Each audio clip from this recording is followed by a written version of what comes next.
Hi, everyone. It's Angela from Minimal Means. Today, I want to talk about 7 habits I wish I would have started sooner.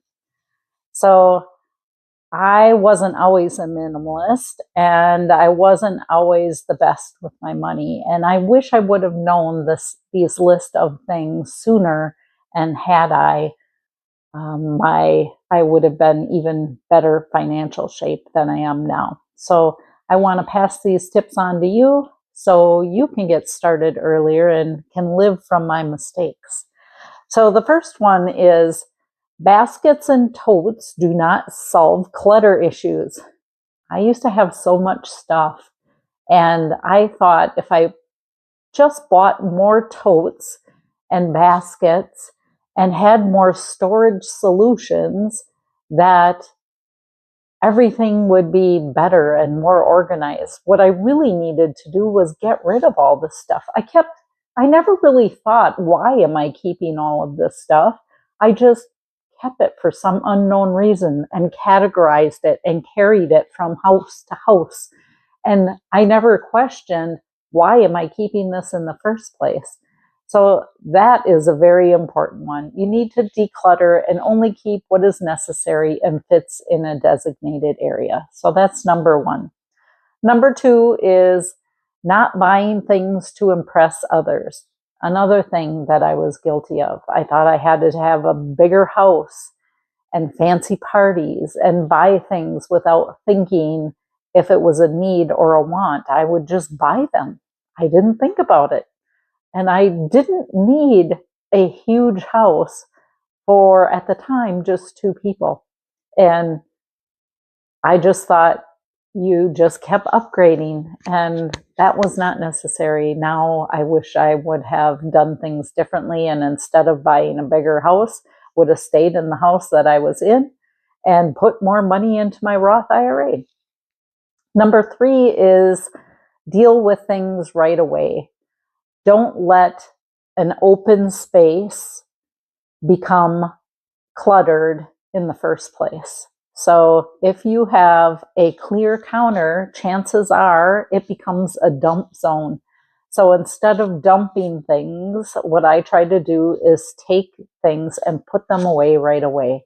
So I'm always moving something from one room to the next. I never go from one room to another room without carrying something that goes into that room with me. So that's another thing. Deal with stuff right away. Don't just create these huge piles and then have this big issue to deal with at once. Take a little bit at a time and clean it up as you go.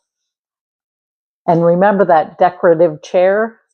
A lot of people have this decorative chair that they keep probably in their bedroom, and it becomes a dumping ground for clean clothes, dirty clothes, things that you don't want to hang up right now. Get rid of the chair then. And it happens in the living room and other rooms too. If you have open surfaces, they become a dump zone. You don't need that decorative chair. It would be much nicer not to have it and to have that space. So that is number three. And number four relates to number two in that I wish I would have started a Roth IRA sooner. Yes, I've always been really good about saving money and putting it into retirement accounts, but I didn't always put my maximum in my Roth IRA every year, and I wish I would have done that. There's a certain amount you can put in every year. You should be maxing that out if possible. It gives you the best tax advantage, and when you go to retire, that money is tax-free. So I wish I would have started one sooner, and I wish I would have put my maximum in every year instead of putting it in some other types of 401ks. Number five is open a high yield savings account. This I just did a couple years ago. I never had a high yield savings account. I just kept sticking it away in a savings that was 0.01%. While there's high yields out there for various amounts of interest, but check into them. And if you're parking your money away anyway, why not put it in a high yield savings? You have just as much access to that as you do to any other type of savings account. So research the high yield savings and open those for money that you don't plan to use anytime soon. Number 6 is no shopping for recreation. I used to do this all the time, very guilty of this when I was much, much younger. We would go shopping for fun. We would go shopping on the weekends. We would take trips to go shopping. I never really needed anything, but I was still shopping. So I would always find something to buy. Now I do not shop unless I have something that I need in a designated store, and I try not to browse. I don't shop for recreation any longer.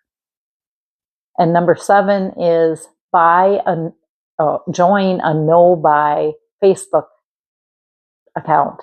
So there are plenty in your area. Many areas have buy nothing Facebook accounts in which people post the items that they're looking to get rid of for free. And you can post your items on there too. People are very appreciative. So take advantage of buy nothing sites and stop selling things that are very minute dollar amounts. I'm so remorseful for trying to sell items for $5, $10 when in reality it took me an hour to post it, to meet the person, gas money. I mean, it was just such an inconvenience. Set a dollar amount, which in our house it's usually around $50. If something is worth less than $50, gift it to somebody else. Who knows when you might need something too. I've actually picked up many things from the Buy Nothing site as well, but also put your stuff on there. It's just not worth selling something for $5. I've even seen people selling things for $1. It's so not worth that. It's so much pressure off of your mind to just get rid of the item right away instead of having it sit there for sale for $1. So those are the 7 habits I wish I would have started sooner. I hope that you will take these into consideration and adopt some of these yourself and not wait as long as I did. So that's what I have for you today. Thank you. Remember to comment, like, and subscribe. Bye.